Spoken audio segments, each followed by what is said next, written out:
Good morning, parents. This is Carol Hutto, RCA Science, and this is the progress video for middle school science. And this year that is physical science for both levels 7 and 8.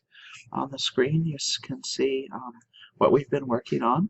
So at this point, your student should have finished this first unit, which is called the toolkit. They should have finished the second unit, which is called matter. They should have finished this third unit. They're out of order, you can see. This third unit, which is called atomic model. This fourth unit, which is chemistry.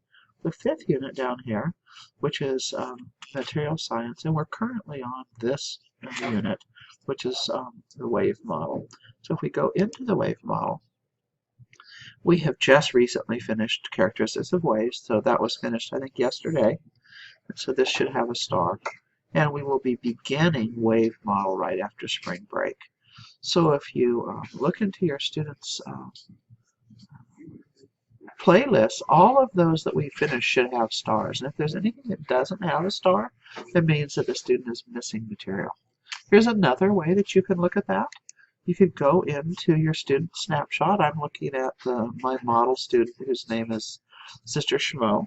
And Sister Schmo, if we look at her science level 8, has finished 15 out of 32 standards, which is what your student should have done. You notice this first section is physics, and that we'll be doing after break, so it's kind of out of order. Standards aren't listed in the order that we do them. We've been doing a fair amount in engineering, so these 3 standards should be proficient. This one is still developing. We're still going to be working on some more projects where we look at the impact of various engineering on people. And then all of these scientific processes should be finished, the first several.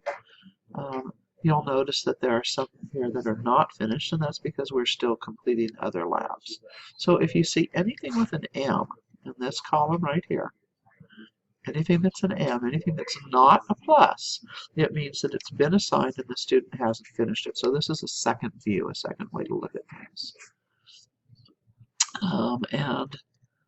You can see that we have chemistry all finished as we go down. These are all the assignments that your student has done in order to satisfy those standards. So good way to look and see what just sort of overall what they're doing. So like here you can see Sister Schmo has an M on this particular assignment, apparently didn't finish it. So the critical thing is right here where you look at the number. And this could be, you could see this as a number, where like 15 out of 32, or your student could have the percent checked, and you'll see it as a percentage. So either way, that is where your student should be at this time. So thanks for listening, and we'll have more later on progress.